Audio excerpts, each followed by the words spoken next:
Alas 12 na po ng tanghali at One Balita Pilipinas na.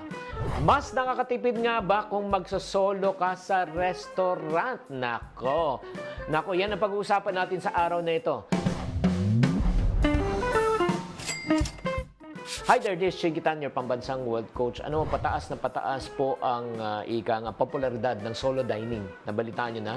Ito na yung pagbabago ng lifestyle na ang gusto po ng tao ay mag-isa na. Kasi maraming restaurant po nag-aalok na ng tinatawag na single serving portion or solo meal. May mga iba pa nga half rice eh. Pero ang tanong, mas makakatipid nga ba talaga tayo dito? Ito po ang mga pros and cons po. Una, pag-usapan muna natin yung mag-isa ka, no, na solo dining. Kasi siyempre, number one, mas maliit ang bill mo dahil ikaw lang kumakain. Pero sa kabilang banda, mahirap kausapin ang sarili. Hindi ka mag-enjoy. Di ba? Imagine mo, kamusta ka na yung araw mo? Di ba? Mas masaya pa rin di ba? Kung meron kang kausap. That's number one. Number two, syempre naman, pag naman na kayo ay group dining, minsan meron kayong mga buy two, get one free. Di ba? Or meal na group, no? Mas makakamura in a group setting. At huwag kalimutan, syempre naman, pag solo, di ba, kung gusto mo magpa-deliver sa bahay ka, magpapa-deliver ka ng mga, may delivery fees. Kaya nga, huwag mag-alala, hindi ibig sabihin na solo ka, hindi ka na rin makakatipid. So, bibigyan ko kayo ng tips, no? Para tayo ay tipid tips paano tayo mamamaximize solo dining natin. Number one, maghanap kayo ng mga restaurant nagbibigay po ng smaller portion or tinatawag na half serving. Meron po yan, May mga nakikita na akong restaurant ngayon na mga, kahit na hindi lang karenderya. Sa karenderya, pwede natin gawin kalahating gulay, kalahating kanin, di ba? Or may mga ibang restaurant, meron na po silang mas maliliit na serving. Kaya nagtataka nga ako, sabi ko, ba't ang mura? Nung lumabas, solo lang pala. Number two, ito pa tip ko sa inyo. Kung meron kayong mga loyalty programs or let's say na mga cards na pwede gamitin, katulad ko, naka-member po ko sa isa, nakakabigay sila ng mga na 10% to 30% ang discount. Or if not naman, kung gusto mo talagang solo meal sa solo house, okay? Dahil ikaw ay isang solopreneur, prepare your own meals na lang. Sa bahay na lang, di ba? Pagkatapos, makakatipid ka.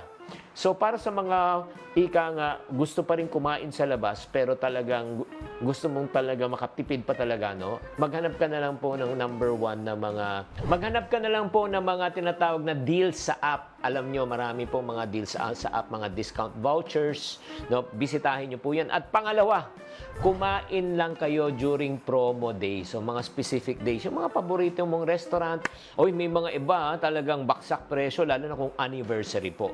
So, sa panahon ngayon, practicality is the key para makatipid. Kung solo ka man kumain or grupo kasamang barkada, ang importante, bago ka kumain, make sure may budget ka muna para hindi mabutas ang iyong bulsa. Sana nakatulong tong episode na ito. Tatandaan, tamang karunungan, tamang disiplina ang susi sa pagyaman.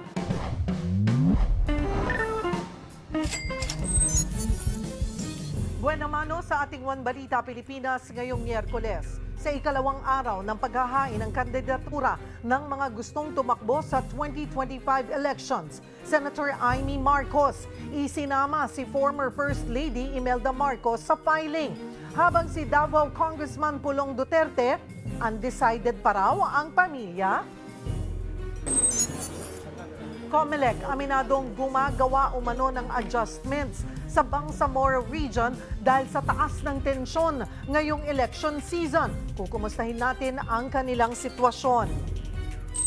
Bagyong Julian lumabas na ng bansa pero saglit pa rin daw nababalik at patuloy na magpapaulan. State of calamity idineklara na sa Batanes at Ilocos Norte dahil sa tindi ng pinsala.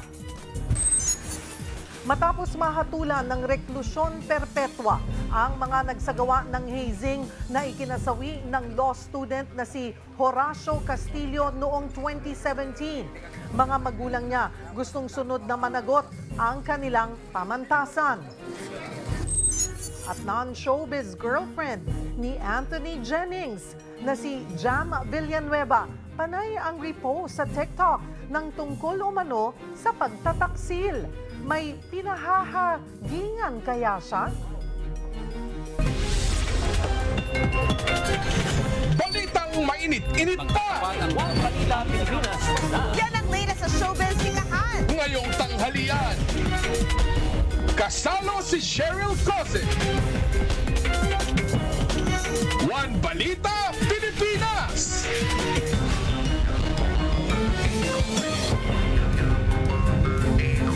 Magandang tanghali, Luzon, Visayas at Mindanao. Sa pulsa video, ang tensyon sa pagitan ng pulis at isang truck driver sa Valenzuela. Ang dahilan daw nito, hit and run.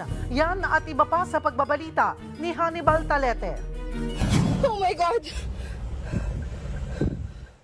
Kita sa video ang pagpara ng isang lalaki sa truck na ito sa Valenzuela. Pinababa niya ang truck driver sa kasinipa at pinadapa. Ang lalaking nakaputi, Police NCR pala, na 9 na taon na sa serbisyo. Hindi na siya humarap sa kamera. Pero kwento niya, na hit and run ng truck ang kanyang sasakyan. May cellphone video nga na mabilis ang takbo ng truck at tila naghahabulan ang dalawa. Nagkaharap na sila sa Valenzuela Police Station at nagkaareglo. Paglilinaw ng truck driver. Wala naman po talaga nangyari po, Mama rin. Tsaka hindi rin naman po ako napusasan din. Talaga lang pong nagalit po ako, inabulaw. Hindi ko po alam na nasagi ko po sa sir. Hindi rin daw irereklamo ng truck driver ang pulis at binayaran niya ito ng 9,000 piso para sa sira sa sasakyan. Hihingi rin po ako ng pasensya kasi naging pabaya po ako sa kalsada. Nagwawalis ang babaeng ito ng lapitan ng isang lalaki sa barangay Batasan Hills, Quezon City. Maya-maya, biglang inundaya ng saksak ng lalaki ang babae. Bumulagta ang biktima. May sumaklolo naman at inagaw ang kutsilyo sa sospek. Habang ang isa pang concerned citizen ang kumorner sa lalaki. Naisugod pa sa ospital ang 43 anyos na biktimang si Catherine Madrid pero dineklarang dead on arrival. Agad kinulong sa Sido QCPD ang sospek na umamin naman sa krimen. Nanaksa ko kasi may utang sa akin ng utang sa bayan, siya nagbayad sa kuan, sa ilaw o sa Meralco. Hindi siya nagbayad. Siningil ko, nagalit pa. Gusto kong paluin sa iyahang dalang walis o daspan. Ngayon, nakaburol na ang biktima pero hirap ang pamilya na tanggapin ang sinapit ni Catherine na may naulilang 4 na anak. Yung pinagtatalunan po talaga ng asawa ko, 400 pesos lang po yun, sa tubig po yun.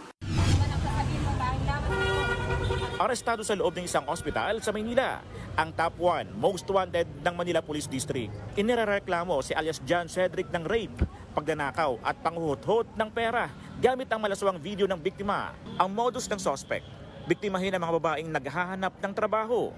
Nagsasabi siya na nandun sa taas yung kausap mo, kaya ang gagawin natin, sumama ka na sa akin. Tapos doon, pinainom ng soft drinks, then nakatulog, ginawa na yung kahalayan, kinuna niya ng video.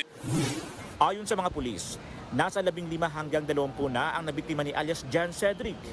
Yung mga nabibiktima niya, kumukuha siya ng mga gamit. Parang trophy niya, parang souvenir niya, ganun. Pero todo tanggi ang suspect sa mga paratang sa kanya. Isa lang po yung wala po akong ginawa tungkol doon sa mga binibintang nila sa akin na panggagahasa or ano man.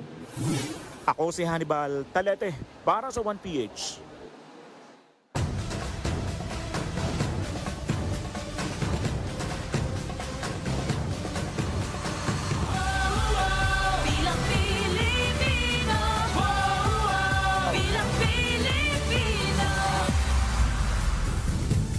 Mga veterano sa politika ang naghain ng Certificate of Candidacy para sa midterm elections. Meron ding mga artista at vloggers at kahit magkapamilya, posible ring magsabong sa eleksyon. Magbabalita, Simon Gualvez. Agaw eksena ng maghain ng kandidatura sa pagkaalkalde ng Makati si Senadora Nancy Binay at running mate na si Monsur del Rosario. Sabi ni Nancy, nakuha niya ang basbas ng amang si dating Vice President Jejomar Binay. Ang posibleng makatapat ni Binay, ang bayaw na si 2nd District Representative Luis Campos na asawa ni Mayor Abby Binay. Pero paglilinaw ng senadora, hindi niya kaaway ang kapatid. Pamilya pa rin kami, di ba? And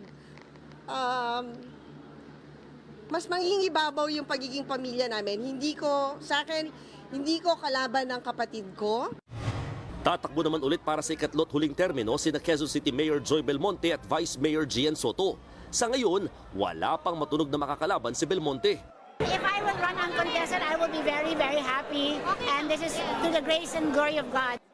Target din makapagpatuloy sa panunungkulan ang re-electionist sa si 5th District Councilor Alfred Vargas.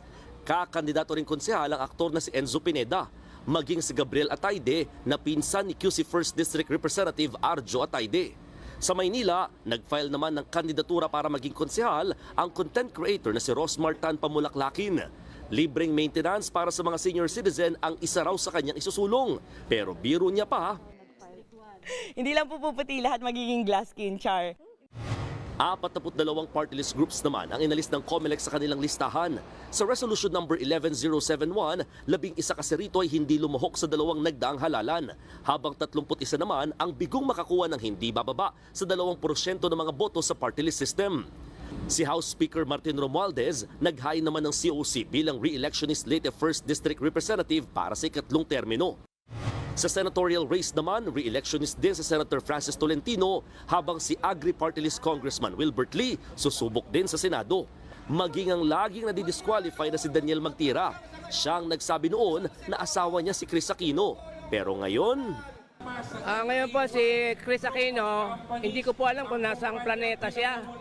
Kaya magpapakasal na lang ako kay Amy Marcos.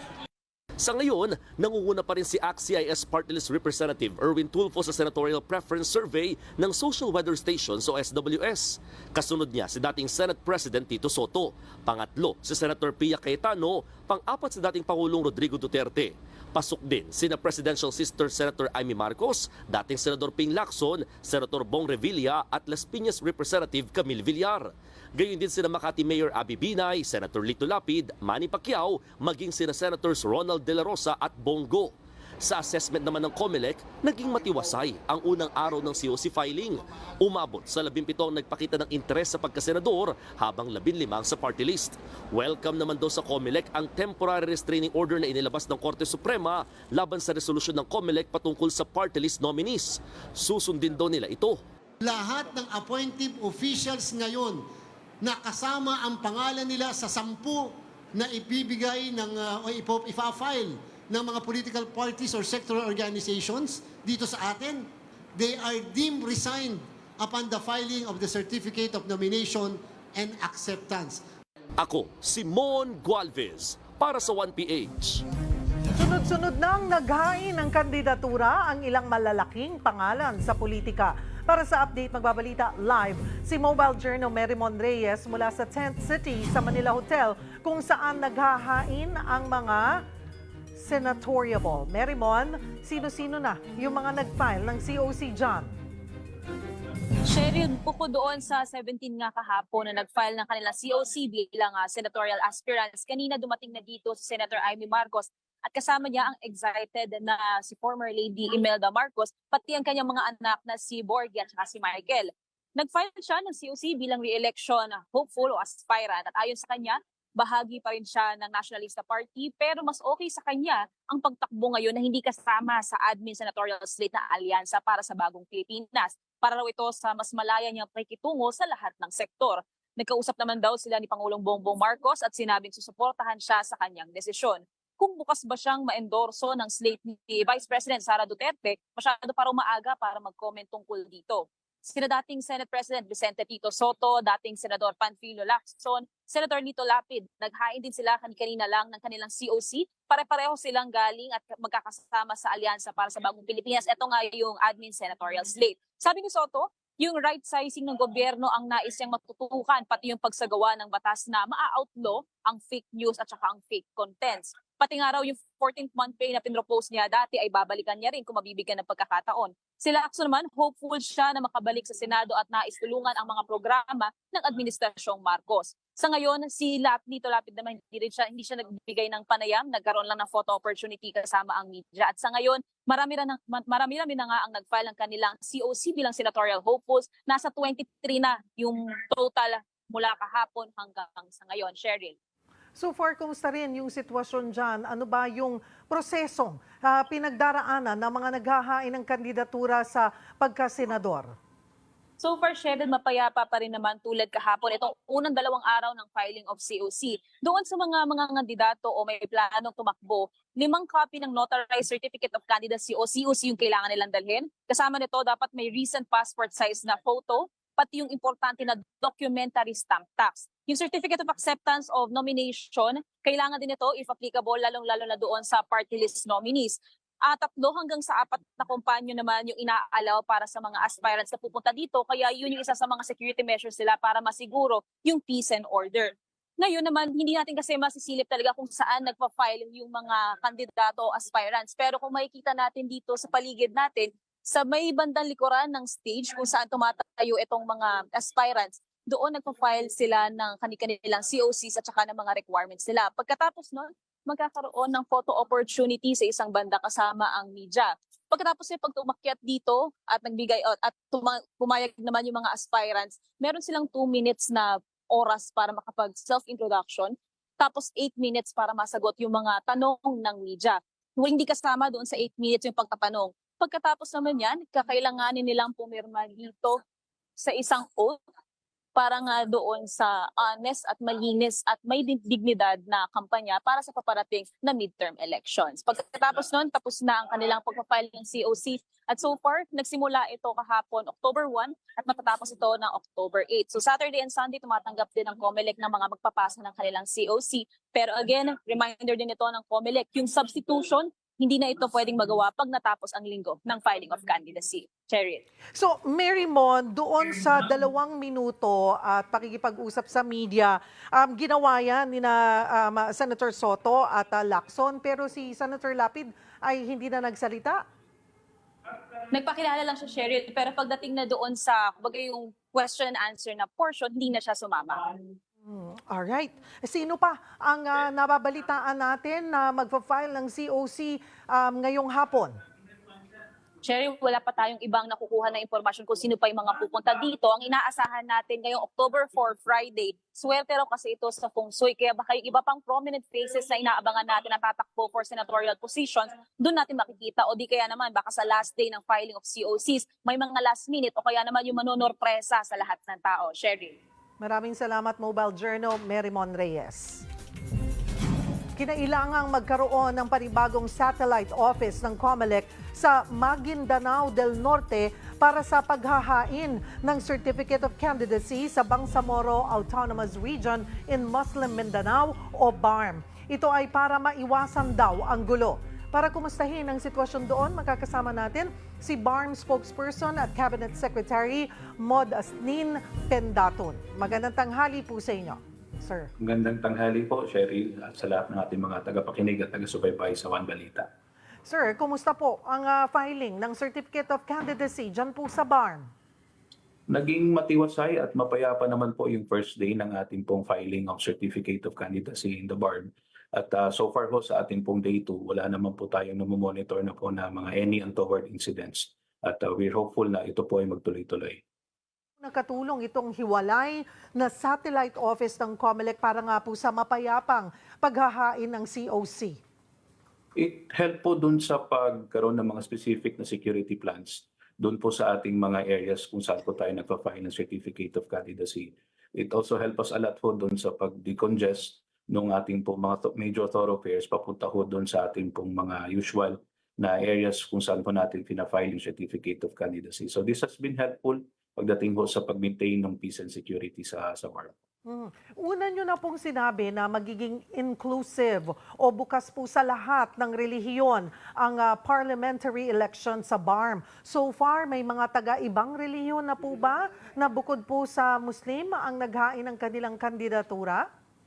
For the local elections, marami na rin po yung mga nag-file ng kanila pong Certificate of Candidacy.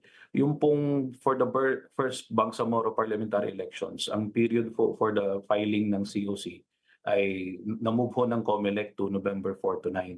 But nonetheless, na-monitor ho natin na yung pong mga parties, for example, meron hong mga inorganize at nag-register na rin po ng intent nila to join na specific ho doon sa ating pong mga kapatid na Christians, kapatid po ng mga non-Moro indigenous people.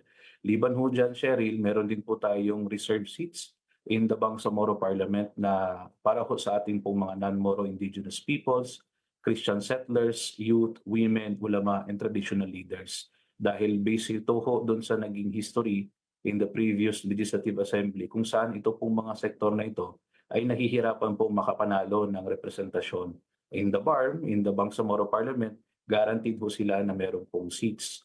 Liban ho dyan, ang ating pong mga other parties, bigger parties so to speak, meron din pong mga nominees na galing ho sa mga Christian, galing ho sa mga IPs dahil ho they have to ensure na yung pong platform of governance nila ay also speaks doon sa ating pong mga important na stakeholders in the BARM. So sa ganung sense ay masasabi ho natin that yung inclusivity at saka yung pag-open ho for other religions ay very much maintained at preserved ho sa BARM. Ito pong filing ng COC ay umpisa pa lamang po. Paano tinitiyak po ng BARM yung kapayapaan sa rehiyon hanggang po sa halalan? Kaliwat kanan po yung ating pong IEC campaign in partnership din po with COMELEC and other civil society organizations and stakeholders in the Bangsamoro Autonomous Region in Muslim Mindanao. Malaki din po yung papel na ginagampanan ng ating pong mga kaibigan sa media para po mapataas yung antas ng understanding ng ating pong mga kababayan na lalahok sa ating pong first parliamentary elections. Karamihan ho or marami ho sa kanila ay first time hong sasali sa ating pong eleksyon. Ang aim po natin ay ma-increase ho yung ating pong voters turnout at yung pong sa mga areas naman ho, Cheryl, na sa tingin natin ay dapat hong may special attention, probably because historically ay ito'y naging election hotspots. Ang aim po natin ay mapa-increase naman po yung presence ng mga neutral forces para ho ma-ensure na maging mapayapa yung conduct ng ating election at meron po tayong additional eyes and ears doon po sa pagmamonitor ng ating pong election results. Sa issue naman po ng paghiwalay ng Sulu sa BARM, kumusta po ang plano ninyong iapila ang desisyon ng Korte Suprema? Kahapon po, Cheryl, we submitted sa Supreme Court yung pong ating apela doon sa naging desisyon nila na essentially saying that the province of Sulu should not be part of the Bangsamoro Autonomous Region in Muslim Mindanao. So yan po ay hinabol ho natin kahapon. Although we are not party to the cases dahil ho sa tingin natin ang pinaka matatamaan din ho talaga nung desisyon ay yung pong Bangsamoro government dahil ho malaki ang implication ho niyan sa aming pong government operations and even dun po sa ating preparations for the first parliamentary elections. We've been preparing for the first election ho next year with Sulu in part and parcel of the BARM. But now ho na ang decision nga is that Sulu is not part of the BARM. Meron din pong mga implications at adjustments na kailangan kong gawin sa ating pong gaganaping first parliamentary elections. Gaya po ng ibig sabihin po ba na ngayong hiwalay po yung Sulu sa BARM, mababawasan rin po yung kailangang iboto ng mga residente? Tama ho yan. Isa ho yan sa magiging implication niya dahil ho sa Bangsamoro Parliament meron po tayong 80 seats. 8 ho dyan, yung nabanggit ko pong reserve seats para ho dun sa mga sektor na natin pong nabanggit kanina. Yung 40 seats naman po, ito naman po yung pag-aagawan ng ating pong mga party na lalahok po sa ating election next year. Meron din po tayong 32 district seats, Cheryl. Ito naman po yung for all intents and purposes para siyang congressional districts. At sa probinsya po ng Sulu, meron po tayong na-allocate na 7. Kaso nga lang po, gawa po nung naging Supreme Court decision na excluding Sulu from BARM, ang status po ngayon ay meron po tayong 7 district seats na hanging ika nga. At based on the pronouncement na rin po nung ating pong COMELEC Chair Garcia, one option is that we continue with the first parliamentary elections as is, pero instead na 80, mukhang magkakaroon po tayo ng 73-member parliament by next year ho. Ang isa naman pong option is that we amend yung pong mga batas para ho ma-reappropriate yung 7 district seats to other areas of the Bangsamoro Autonomous Region in Muslim Mindanao. But admittedly, this will take time, at kailangan pa po ng legislative process, yung process din po ng consultation at yung pag-carve out ng ilan pa po mga barangays just to make or to accommodate for a new district. Yan po yung mga options so far sa patungkol ho doon sa implication nung pagkawala ng 7 parliamentary districts na originally intended for the province of Sulu. Marami pong salamat sa inyong oras, BARM spokesperson and Cabinet Secretary Modestin Pendatun. Magandang tanghali po. Susunod, incumbent Caloocan City Mayor Along Malapitan naghain na rin ng kanyang kandidatura. Matapos ang guilty verdict sa mga nagsagawa ng hazing na ikinasawi ng law student na si Acho Castillo, mga magulang ni Castillo gusto rin daw managot ang kanilang pamantasan. At Bossing Vic Soto, nagsimula na ng training para sa bago niyang movie. Yan at iba pa sa pagbabalik ng One Balita, Pilipinas.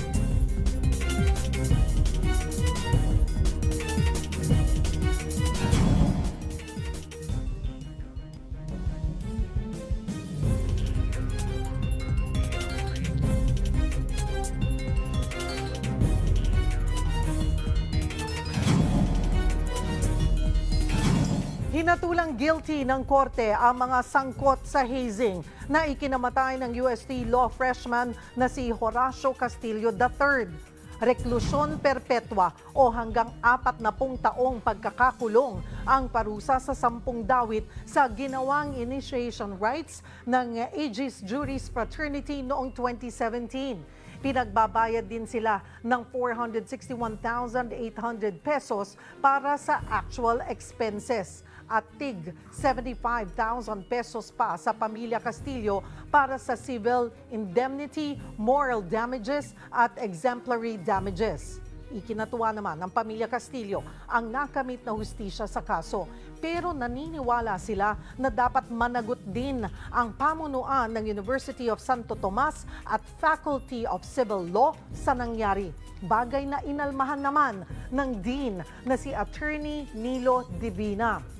Hindi raw sila nagkulang na protektahan ang kapakanan noon ni Castillo at ng iba pang estudyante. Sa puntong ito, makakausap natin si Ginoong Horacio Castillo Jr., ang ama ng hazing victim na si Acho. Magandang tanghali po sa inyo, sir. Salamat po sa inyong oras. Magandang tanghali po, Ma'am Cheryl. Sir, 7 taon po ang inabot bago nahatulan itong mga sangkot nga po sa pagkamatay ni Acho.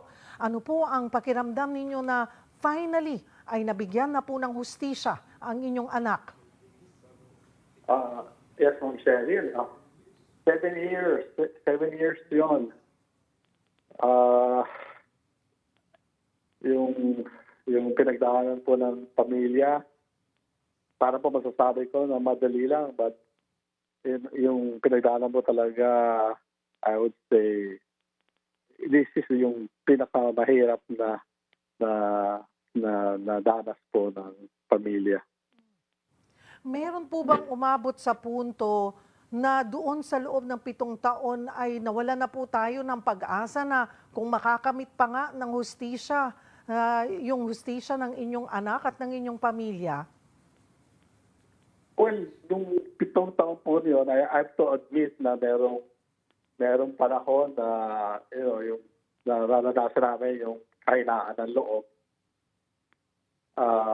Lalo na po when yung dumaan po yung pandemic, yung COVID, tapos yung mga konti po nagsara noon ng mga halos mga 1 taon. And hindi po namin alam kung kailan uli magbubukas. Tapos po yung nakita namin na hindi po, tumatagal yung pandemic. Pero hindi naman po nagtagal. And tumuloy din naman po yung kaso. Nung narinig niyo po, nung mga kasalukuyang yung oras na narinig niyo po yung desisyon, ano po yung tumatakbo po sa inyong isip at ano po ang inyong naramdaman? Well, ganito po nangyari. Yung hearing po started at 2 o'clock ng hapon.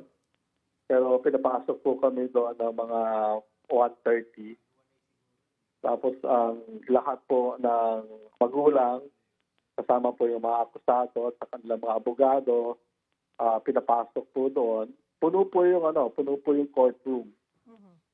And habang po iniintay yung 2 o'clock, mararamdaman niyo po yung katahimikan. It was very solemn. It was, yung lahat po naghihintay. Tapos yung pagpasok po ng judge, dala-dala po niya ang isang envelope. Umupo siya. Tapos binasa na niya tinanggal niya sa envelope yung, medyo makapal po yung dokumento. Then, yung mga lawyers po decided na only read the dispositive portion.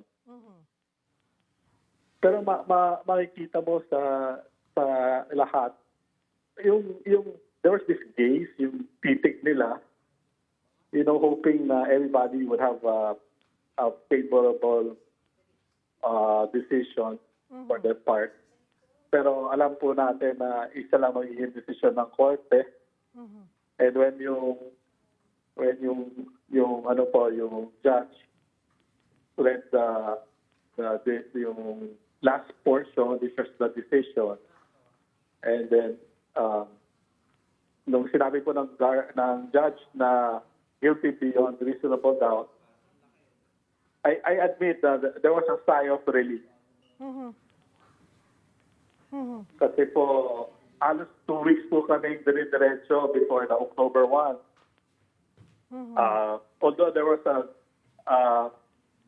date set already, but on the other camp, there were moves to extend the hearing. Opo. And sinabi po namin na sana matuloy na po yung October 1 kasi para magkaroon na po ng justisya, at the same time magkaroon na rin po ng peace, ng katahimikan for both sides po. Mayroon po bang lumapit or nakausap kayong kapwa magulang sa kabilang side po, sa mga akusado po? Nung promulgation po? Opo. Well, wala po kami nakausap. But we tried to reach out po after 7 years po.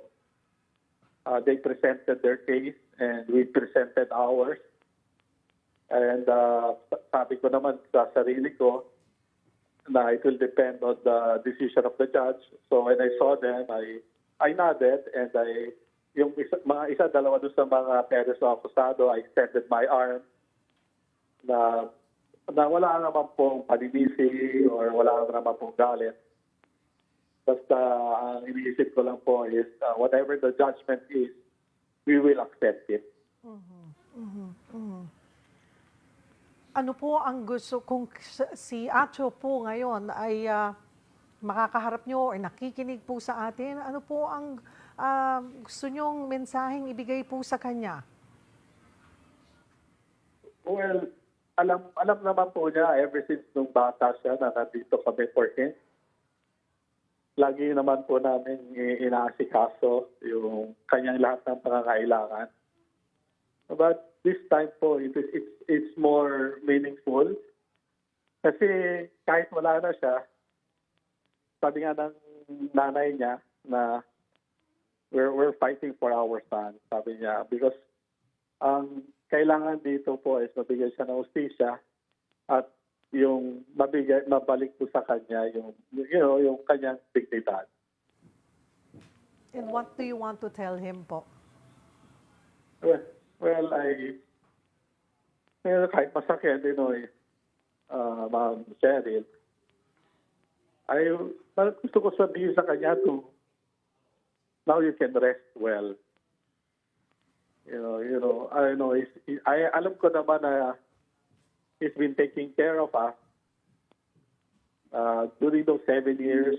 Nararamdaman naman po namin na he was with us.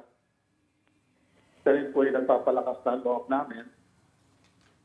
And siguro po now that he has passed and yung 7 years, siguro po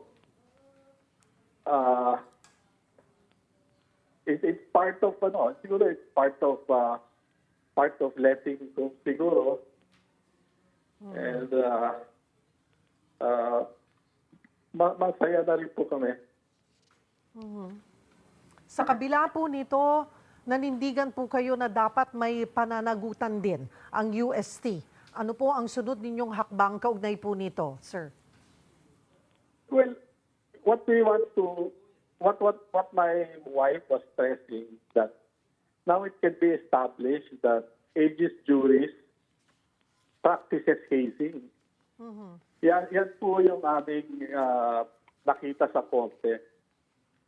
And napatunayan din po during those Senate hearings 7 years ago that there were other 3 members who are now members of the fraternity, but before becoming a member, also underwent the same hazing. So it can be clearly said na yung tradition nila of hazing exists. So yung sinasabi po nila na hindi naman sila nagkulang, Ma'am Cheryl, I would like to stress out yung iba nakalusot sa hazing. Yung anak po namin namatay. Namatay po yung anak namin dahil sa hazing. So, yun po. Yun po yung sinistress namin doon. So, nasaan po yung safeguards na sinasabi nila? Sa isa pong pahayag, sinabi po ng Dean ng UST Faculty of Civil Law na si Attorney Divina nga po na hindi sila nagkulang sa pagprotekta sa kapakanan po ng mga estudyante. Ano po ang sagot nyo on this? Yun po, it's the same. Kasi kung hindi po sila nagkulang, bakit po namatay yung anak namin? Knowing na yung paternity po na sinalihan niya, aegis juris fraternity. And nung nirecruit po siya, pinangakuan siya na walang mangyayari sa kanya. And sinabi rin po sa kanya na yung kanilang dean is also part of that fraternity. So, we just want to make it clear, sana po may transparency. Kasi yung anak ko nahikayat because he thought that he will be protected. Also, kami yung magulang, we put him to UST because inisip din namin na he will be protected. So, gano'n na po ang nangyari. Sir, dito po sa naging journey nyo sa paghahanap po ng hustisya, ano po ang aral na gusto nyo pong ibahagi sa ibang estudyante at magulang kaugnay po ng fraternity hazing? Ma'am Shelly, sasabihin ko sa inyo, hindi ko naman po linalahat ng fraternity masama. Pero there are dangers po sa ibang fraternity pag hindi po kontrolado. Tapos yung mga ito po, marirecruit sila. Kung sila po na-recruit, dapat po sila mag-ingat because when the time comes na sila naman na mag-recruit and they will be exposed to this kind of violence, baka sila naman po mga malagay din sa alanganin. And siguro, ayaw po natin na sila to have the same fate as yung 10 mga akusado na ngayon po ay nakaharap sa reclusion perpetua po. So, sinasabi ko po sa mga estudyante na mag-ingat po sila. Suriin po nila ng mabuti.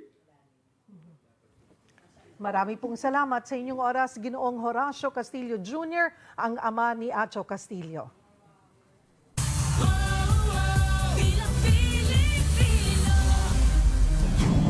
Nakapaghain na ng kandidatura sa Caloocan si Mayor Along Malapitan. Para sa detalye, magbabalita live si Mobile Journal Francis Orso. Francis, ano ang atmosphere dyan ng maghain na ng kandidatura si Mayor Along Malapitan para nga sa posibleng second term niya dyan sa Caloocan? Cheryl, mainit na sinalubong ng mga supporters ni incumbent Caloocan City Mayor Dale Malapitan ang kanyang pagdating nga dito sa satellite office ng COMELEC dito sa isang mall sa Caloocan City. Dahil nga nag-file na siya kanina ng kanyang certificate of candidacy para sa panibagong termino ng pagkaalkalde dito sa lungsod Kasabay niya na Cheryl nag-file na rin ng kanyang kandidatura ang incumbent vice mayor na si Karina Te na kanyang makakatandem at makakapartner sa darating na eleksyon. At yung iba pa niyang kamiyembro ng Team Action at Malasakit para naman sa tatakbo sa pagkakonsehal sa iba't ibang distrito ng Caloocan ay kasama niya rin na nag-file kanina. Pero bukod dyan, Cheryl, pagkatapos ng filing ng incumbent mayor ng Caloocan ay dumiretso na ang kanyang ama na sumama din kanina dito sa Green Hills Comelec naman para mag-file ng kanyang ikalawang termino dahil siya ay kasalukuyang 1st District Representative ng Caloocan, si Oscar G. Malapitan. Cheryl. May balita na ba tungkol sa sinasabing makakatapat niyang si former Senator Antonio Trillanes? Cheryl, sa ngayon wala pa tayong pinal na kumpirmasyon mula sa kampo ni dating Senador Antonio Trillanes IV kung kailan nga ba siya maghahain ng kanyang kandidatura para nga sa pagkaalkalde dito sa Caloocan. Pero may maikling mensahe, Cheryl, itong si Mayor Malapitan para kay Trillanes. Sabi niya, bagamat challenging nga daw at isang hamon para sa kanya na may makakatapat siya sa pagtakbo dito sa Caloocan ay sinasabi niya naman, lamang siya kay Trillanes pagdating sa experience at kaalaman dito sa lungsod, Cheryl.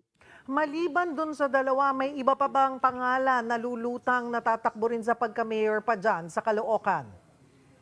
Yes, Cheryl, alam mo, challenge din para sa mga malapitan itong iba't ibang mga miyembro ng oposisyon ng kanilang pamilya. Kaya although wala pa tayong kasiguraduhan kung meron pang tatakbo bukod kay former Senator Trillanes, pero sa ngayon wala pa nga tayong nasasagap na balita o impormasyon kung meron na bang kakalaban dito sa pamilyang ito na namumuno dito sa Caloocan, Cheryl.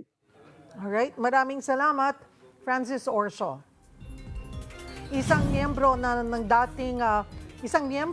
ng pamilya Duterte ang naghain po ng kandidatura sa Davao City para sa midterm elections. Para sa update, magbabalita si Bril Montalvo live mula sa Davao City. Bril, sino yung mga Duterte? Sino sa mga Duterte ang naghain na ng kandidatura?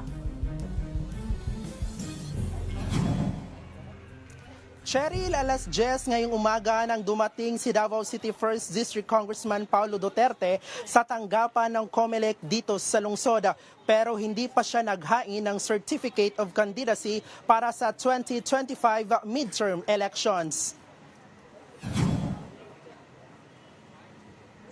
Sinamahan lang ni Congressman Pulong ang kanyang anak na si Rigo Duterte sa paghain ng COC para sa pagtakbong konsihal sa unang distrito ng Davao City. No comment naman ang sagot ni Pulong nang tanungin siya kung tatakbo ba siyang senador na nauna nang sinabi ng kanyang kapatid na si Vice President Sara Duterte. Sabi ng kongresista, mag-uusap pa sila ngayong araw ng amang si former President Rodrigo Duterte at mga kapatid na sina VP Sara at Davao City Mayor Sebastian Duterte kung ano-ano mga posisyon ang tatakbuhan nila sa midterm elections. Nagpapasalamat naman sa mga Davaoenyo si Pulong sa walang sawang pagsuporta sa kanilang pamilya. Nang tinanong ko naman si Congressman Duterte kung ano ang kanyang mensahe kay House Speaker Martin Romualdez na madalas nilang kapalitan ng patsutsada, ito ang kanyang naging sagot.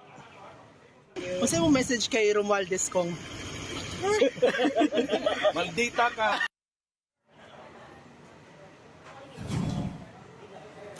Cheryl, sa ikalawang araw ng COC filing dito sa tanggapan ng Comelec Davao City, 3 pa lang ang naghahain ng kandidatura pagkakonsihala. Wala pa sa pagkaalkalde at vice-alkalde. Nananatili namang mahigpit ang pinapatupad na seguridad dito sa paligid ng Comelec para sa mga maghahain ng COC. Cheryl?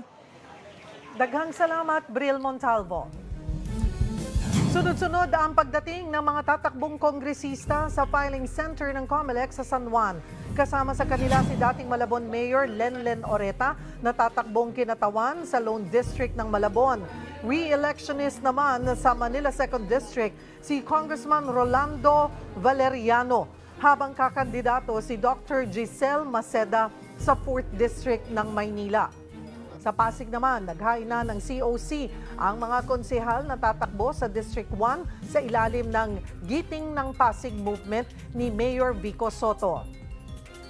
Habang sa Bulacan, naghain na rin ng COC sina incumbent Governor Daniel Fernando at running mate niyang si Vice Governor Alex Castro.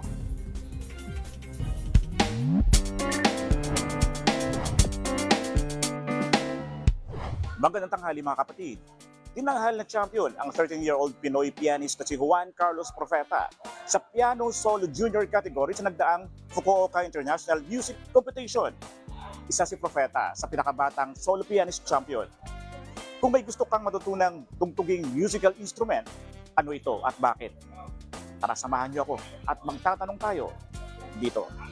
Guitar po. Bakit yun? Wala lang po, tingin ko po is maganda po siyang matutunan. Gitara po. Bakit yun? Wala, parang ano ko lang ng mga, yung kanang string. Ano? Piano, tsaka violin. Kasi masarap sa sound sa tenga yung sounds ng violin tsaka ng piano. Ano lang po, gitara. Bakit yun? Mas magandaan po po.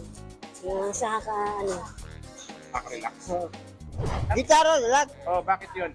Ayun, gusto ko dahil sa amin, sa Bicol, yung gitara ginagamit, yung piano doon. Mas madali po sana ang gitara. Bakit? Siyempre, medyo kabisado natin kaya sa piano, bihira lang natin makakapayo. Sasabay ng ganda pa tayo. Ako ang inyong hain ng bayan, ang tunay at nag-iisang pantanggal umay sa pananghalian.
Napanatili ng Bagyong Julian ang lakas habang nasa labas ng Philippine Area of Responsibility.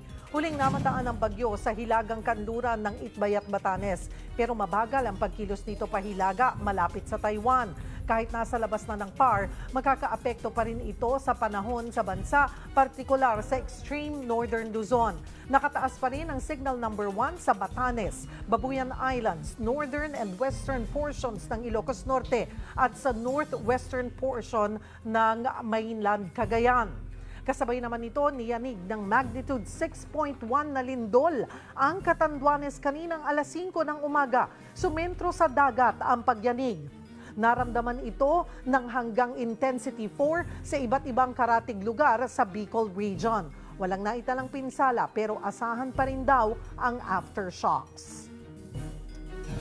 Nagmanas at nadiskobring may impeksyon sa dugo ang isang sanggol sa Palawan. Ang punot dulo pala, COVID-19. Para bigyan ng mukha ang balita, Mobile Journal, Yeda Pascual. Nilagnat, kinumbulsyon at minanas ang isang sanggol sa Palawan. Ang dahilan, meron pala siyang komplikasyon ng COVID-19.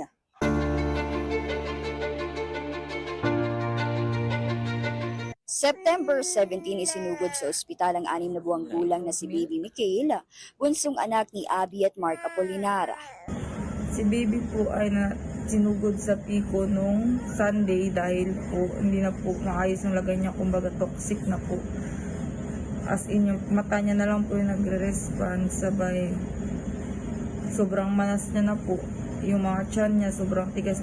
Hindi agad nalaman ang sakit ng bata. Kinailangan niyang dumaan sa napakaraming proseso. Sa dami pa lang po ng tusok sa kanya siguro more than 20 plus. Pero lahat yung tiniis niya. Swero, pati po yung sa liig niya. Inoperahan po yan. Pinasukan ng tubo, doon po dinaan yung dextrose kasi po nag-collapse na po yung mga kamay at paa niya. Kinaya niya po lahat yun, pati yung 2 times na lumbar test kung saan tinusok yung spine niya para kumuha ng fluid galing sa utak niya. Saka nadiskubre na mayroong multi-system inflammatory syndrome o MISC si baby Mikhail. Isa itong pambihirang impeksyon sa dugo na maaaring magdulot ng stroke kahit sa sanggol. At ang punot dulo raw, COVID-19. 6 weeks ago daw po, naging carrier siya ng COVID na hindi namin alam at di namin alam kung saan ang galing. Tapos po, parang hindi na po naagapan, kaya po yung body infection niya po, tumaas na po. Buti na lang umubra ang gamutan kay baby Mikhail at nailipat na siya sa recovery room. Yun nga lang halos 200,000 piso na ang bill nila sa ospital. Yung IVIG, 3 vials po ang ginawa sa kanya. Ang isang vials po ay nagkakalaga ng 33,345. Kaya mahigit 100,000 plus po sa isang shotgun treatment niya po yun. Pero awa po ng Diyos, sa ngayon po, stable po si baby. Pero meron pa rin po siyang iti-take na mga pang-cardiac na cardio na gamot kasi po meron pa rin naman pong pamamaga sa puso niya. Lahat po ginawa namin, lahat kinaya namin kasi po nakikita naman po namin yung baby namin talagang lumalaban po siya. Ako po si Mobile Journal Pascual, nagpapaalala na ang bawat may karamdaman ay kailangan din ng kalinga.